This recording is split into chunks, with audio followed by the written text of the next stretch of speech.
Emmanuel Buet, bonjour. Bonjour. Vous êtes dirigeant de H3O Ressources de Transition, qui est membre de la FNMT, la Fédération Nationale du Management de Transition. On va évoquer ensemble la valeur ajoutée qu'apporte un cabinet dans une mission de management de transition. Une valeur ajoutée qui concerne autant le manager que le client, hein, c'est bien cela? Oui, absolument. Le management de transition est un métier qui s'exerce dans un cadre qui va être structuré par le cabinet.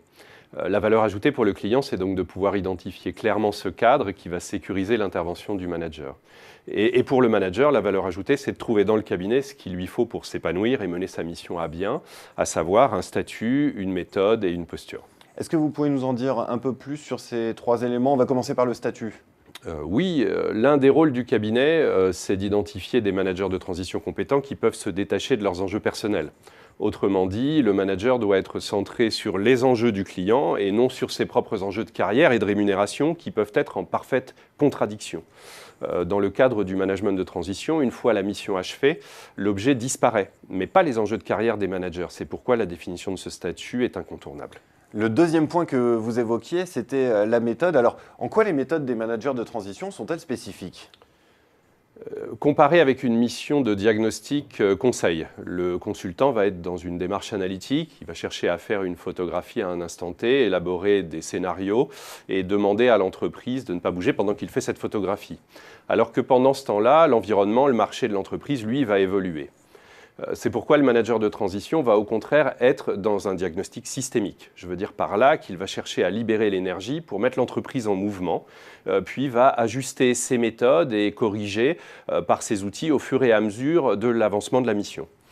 Le cabinet qui l'accompagne va donc parallèlement, va développer des méthodes pour améliorer le travail managérial.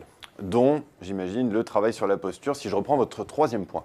Oui, le manager de transition ne va pas arriver en disant ce qu'il faut faire. Il doit être capable d'incarner le changement, de se placer au cœur des équipes et de se remettre en question en permanence.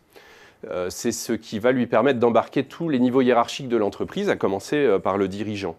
Alain Gauthier, un sociologue, a une formule que je trouve très parlante. Exercer le pouvoir d'une manière qui nous expose au changement personnel peut susciter un changement volontaire chez les autres plutôt que l'obéissance ou la résistance. Elle résume, selon moi, parfaitement la philosophie des managers de transition. Mais comment faire pour adopter cette posture managériale? J'imagine que ce n'est pas si évident que cela. C'est vrai que ce n'est pas une posture habituelle. On a travaillé avec des spécialistes des neurosciences pour essayer de modéliser cette posture et surtout les comportements qui lui sont associés. Par exemple, l'humilité. La perfection n'existant pas, j'agis et je mesure l'écart entre les intentions et le résultat. C'est encore l'écoute active, j'écoute pour comprendre et non pour répondre. Nous n'aurions pas le temps de développer toutes les caractéristiques, mais pour en citer une de plus, j'évoquerai la co-construction. Je partage et je construis les solutions avec mes interlocuteurs.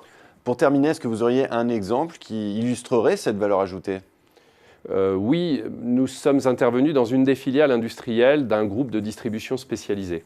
Notre mission a consisté à redresser la performance par le management. Cette activité industrielle, qui n'était pas dans le core business de l'entreprise, était difficile à piloter pour les dirigeants. Au final, cette intervention modélisante a été déployée sur d'autres entités industrielles du groupe. Eh bien, merci Emmanuel Buet pour cet éclairage. Merci beaucoup. Merci.